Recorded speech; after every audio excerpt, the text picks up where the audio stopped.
Hello everyone. Today we are going to discuss question answers of chapter Cell of 11th class biology book. We have already discussed 11 questions in first part. This is the second part of the video starting from the question number 12.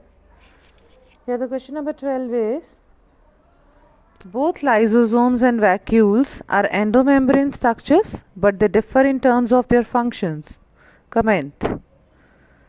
Question का मतलब है कि lysosome और vacuole ये endomembrane system का part हैं, but इनके functions अलग अलग हैं. कैसे? Answer: lysosomes are membrane bound vesicular structures holding a variety of enzymes. Lysosomes में डाइजेस्टिव एंजाइम्स होते हैं like lipases, proteases and carbohydrases. और लाइजोसोम्स का फंक्शन जो है that is to digest the worn out sales.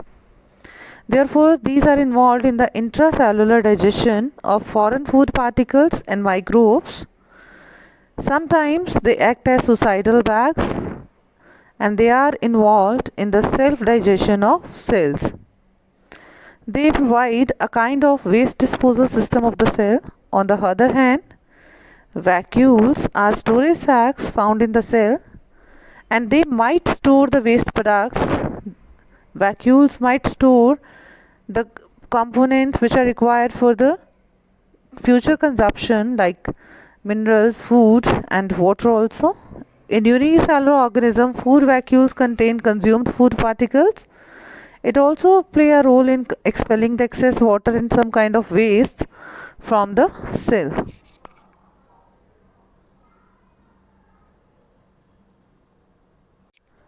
Now question number 13. Describe structure of the following with the help of diagram. First is nucleus, second is centrosome. First part, nucleus. Nucleus control all the cellular activities of the cell. It is spherical in shape and it has following components like nuclear membranes are there, nucleolus is there, chromatin fibers are there. The first component is nuclear membrane, which is a double membrane. Two membranes are there and these two membranes separate the content of the nucleus from the cytoplasm.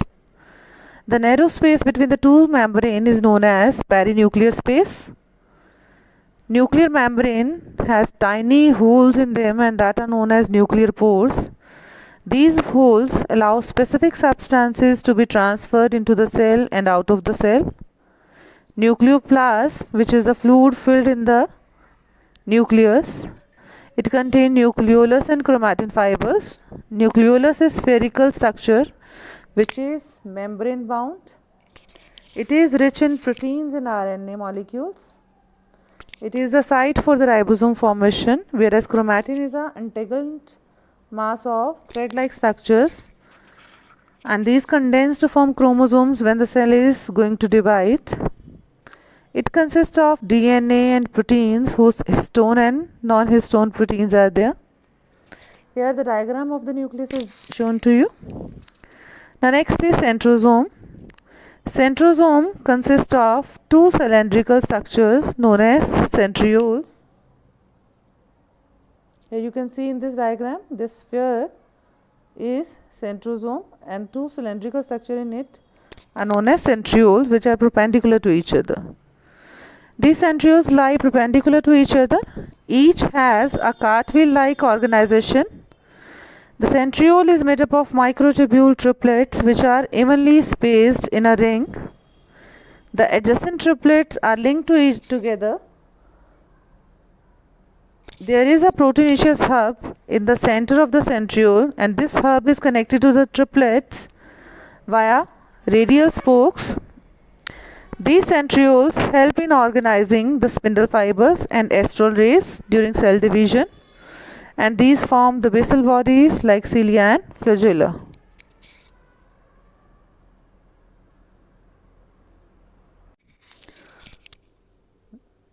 Now next question number 14.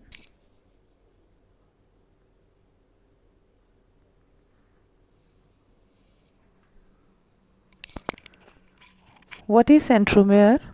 How does the position of centromere form the basis of classification of chromosomes?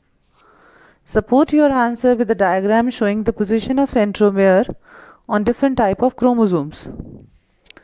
Centromere, it is a construction which is present on the chromosome. Here you can see in this diagram, this construction is known as centromere, and this construction holds the chromatids together.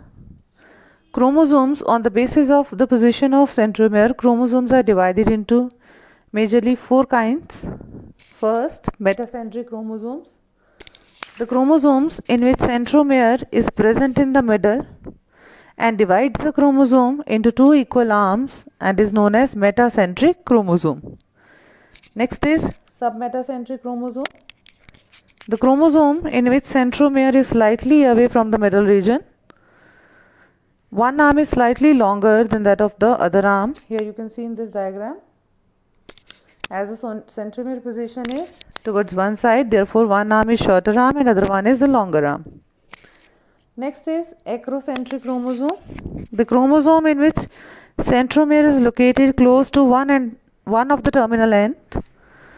Here the one arm is very long or extremely long, whereas other is extremely short. Here you can see in this diagram, one arm is short and other one is long, and it is longer as compared to the submetacentric chromosome.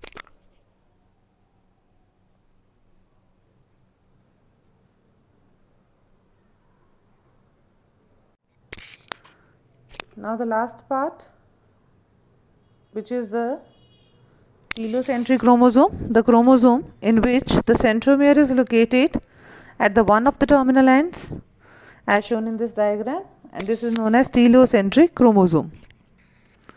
With this, the question answers of this chapter are finished.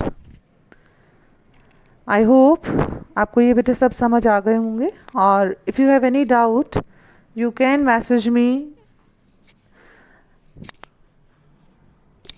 That's all for today. Thank you. That's all for today. Thank you.